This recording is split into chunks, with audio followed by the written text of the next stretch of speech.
आकाशवाणी नागपूर. रेवती जोशी आपल्याला प्रादेशिक बातम्या देत आहे. काही ठळक बातम्या. राष्ट्रहिताचं सरकारच्या कामकाजात सर्वोच्च महत्व. पंतप्रधान नरेंद्र मोदी यांचं भाजपा स्थापना दिनी प्रतिपादन. क्रीडा मंत्री सुनील केदार यांच्या हस्ते सागरी साहसी जलतरण अभियानाचं उद्घाटन. पोलीस दलाच्या आध्निकीकरणाबरोबरच पोलीस कर्मचाऱ्यांना सुसज्ज घरं देण्यासाठी शासन कटिबद्ध. उपमुख्यमंत्री अजित पवार यांचं प्रतिपादन. आणि अखिल भारतीय आयुर्विज्ञान संस्था एम्स नागपूरच्या सूक्ष्मजीवशास्त्र विभागाच्या वतीने 8 ते 10 एप्रिल दरम्यान 3 दिवसीय वॅमकॉन 2022 वार्षिक परिषदेचं आयोजन. राष्ट्रहिताचं सरकारच्या कामकाजात सर्वोपरी आणि सर्वोच्च महत्व असल्याचं पंतप्रधान नरेंद्र मोदी यांनी आज सांगितलं. भाजपच्या 42व्या स्थापना दिन कार्यक्रमात कार्यकर्त्यांना मार्गदर्शन करताना ते बोलत होते. देशाला धोरण, हेतू आणि निर्णायकता असते आणि सरकार फक्त उद्दिष्ट तयार करत नाही तर ती पूर्ण करतं, असं त्यांनी स्पष्ट केलं. देशाने अलीकडेच 400 अब्ज अमेरिकन डॉलर्सच्या वस्तूंची निर्यात केली आहे. आतापर्यंतची ही सगळ्यात मोठी निर्यात आहे, असं ते म्हणाले.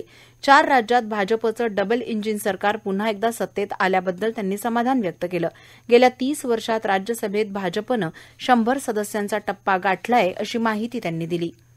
स्थापना दिनानिमित्त मुंबईत भाजपानं विशेष कार्यक्रम आयोजित केला होता. भाजपाची स्थापना राष्ट्रवादाच्या मुद्द्यावर झाली असून भाजप नेत्यांच्या अथक प्रयत्नातून तसंच त्यांनी पक्षासाठी केलेल्या संघर्षामुळे पक्ष नव्या उंचीवर गेलाय, असं माजी मुख्यमंत्री देवेंद्र फडणवीस यांनी यावेळी सांगितलं. यावेळी शोभायात्रा काढण्यात आली आणि लोकांना आत्मनिर्भर चहा स्टॉलचं वाटप करण्यात आलं. भारतीय जनता पक्षाचा स्थापना दिन आज नागपुरातील टिळक पुतळा इथल्या भाजपा कार्यालयासमोर भाजपचे ज्येष्ठ नेते आणि माजी अर्थमंत्री आमदार सुधीर मुनगंटीवार यांच्या हस्ते ध्वजारोहण करून साजरा करण्यात आला. याप्रसंगी विधान परिषद सदस्य चंद्रशेखर बावनकुळे, शहराध्यक्ष प्रवीण दटके तसंच भाजपा नागपूर शहर आणि जिल्ह्याचे पदाधिकारी उपस्थित होते.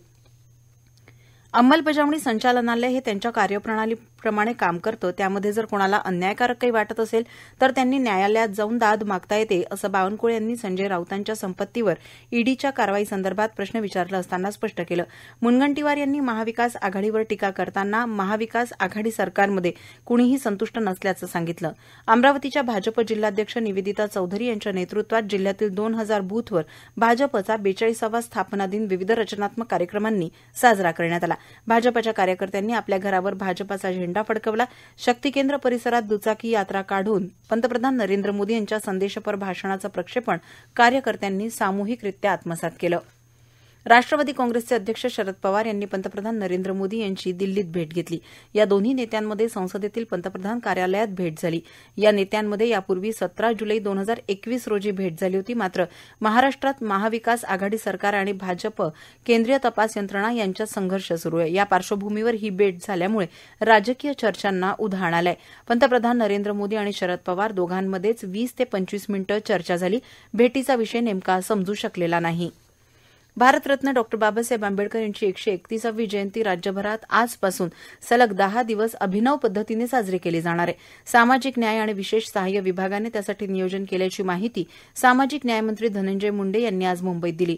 सर्व जिल्ह्यांमध्ये सामाजिक न्याय विभागाच्या वतीने सामाजिक समता कार्यक्रम होणार आहेत. यासाठी विभागाचे सचिव सुमंत भांगे यांच्या अध्यक्षतेखाली अंमलबजावणी आणि देखरेख समिती स्थापन करण्यात आली आहे. या समितीत विभागाचे सहसचिव, समाज कल्याण आयुक्त बार्टी चे महासंचालक तसंच मुंबई शहराचे समाज कल्याण सहाय्यक आयुक्त यांचा समावेश आहे.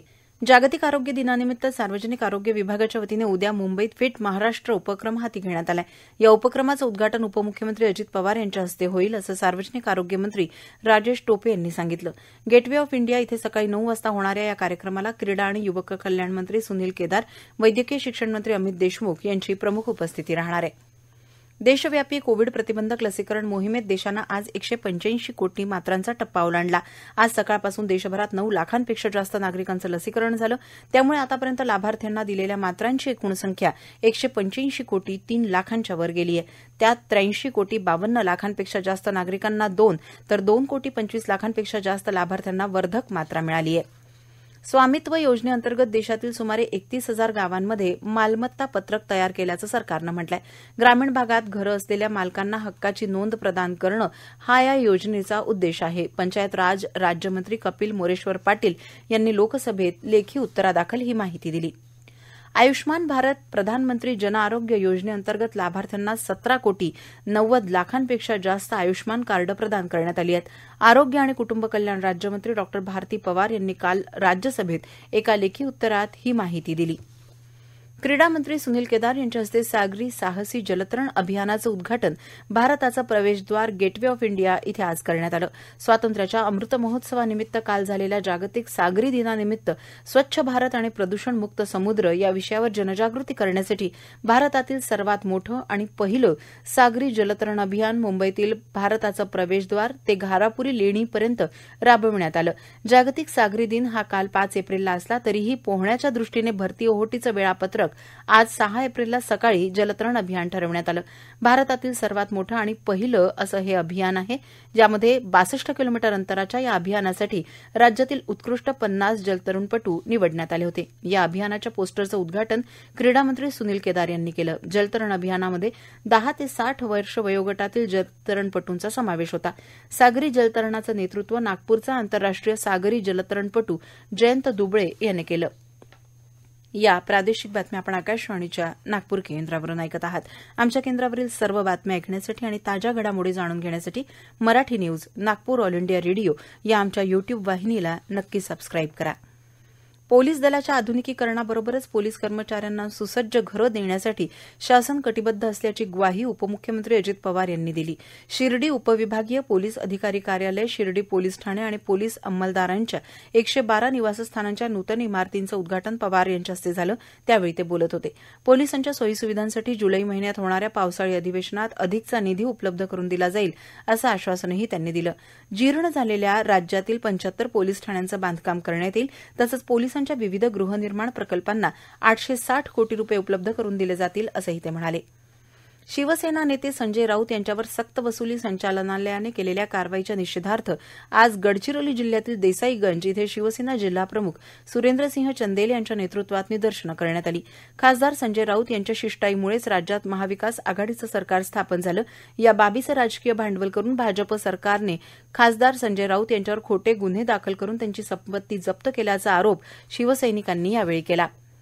कोणताही उद्योग हा कामगारांच्या भरोशावर मोठा होत असतो. मात्र कामगारांच्या मेहनतीवर नफा कमवायचा आणि त्यांच्या मूलभूत मागण्यांकडे दुर्लक्ष करायचं असे प्रकार चंद्रपूर जिल्ह्यातील बहुतांश उद्योगांमध्ये सुरू आहेत. स्थानिक कामगारांचे हित आपल्यासाठी सर्वतोपरी असून उद्योग सुरळीत सुरू ठेवायचा असेल तर कामगारांच्या रास्त मागण्या त्वरित पूर्ण करा, अशा शब्दात जिल्ह्याचे पालकमंत्री विजय वडेट्टीवार यांनी उद्योग प्रतिनिधींना खडसावलं आहे. चंद्रपूर प्रादेशिक हवामान विभागाने विदर्भात उष्णतेच्या लाटेची शक्यता वर्तवली आहे. गेल्या आठवड्यात चंद्रपूर जिल्ह्याचं तापमान 44.2 अंश सेल्सिअस इतकं नोंदवण्यात आलं होतं. हे तापमान देशात अव्वल तर जगात 3ऱ्या क्रमांकाचं होतं. विदर्भात आणखी काही दिवस सूर्यनारायण कोपणार असल्याचा अंदाज प्रादेशिक हवामान खात्याने वर्तवला आहे. दरम्यान जिल्हा प्रशासनाने उष्णतेच्या लाटेपासून बचाव करण्यासाठी मार्गदर्शक सूचना जारी केल्या आहेत. जास्तीत जास्त पाणी प्या, हलकी पातळ सच्छिद्र सुती कपडे वापरा, घराबाहेर पडताना गॉगल्स, छत्री, टोपी, बूट, चपलांचा वापर करावा, प्रवासात पाण्याची बाटली सोबत घ्यावी, अशा सूचना जिल्हा प्रशासनाच्या वतीने नागरिकांना देण्यात आल्या आहेत. अमरावती जिल्ह्यात आज यवतमाळ आगारातून निघालेल्या बस आणि ट्रकची समोरासमोर धडक होऊन शेकडो प्रवासी गंभीर जखमी झाले आहेत. अमरावती यवतमाळ मार्गावर एसटी बस आणि ट्रकची समोरासमोर धडक झाली. नांदगाव खंडेश्वर जवळील शिंगणापूर चौकात हा अपघात झाला असून ट्रकच्या या भीषण अपघातात 18 प्रवासी जखमी झाले तर 2 प्रवाशांची प्रकृती गंभीर असल्याचं समजतं. अपघातग्रस्त ट्रक डिव्हायडरवर धडकल्यामुळे त्यांचं मोठ्या प्रमाणात नुकसान झालं आहे.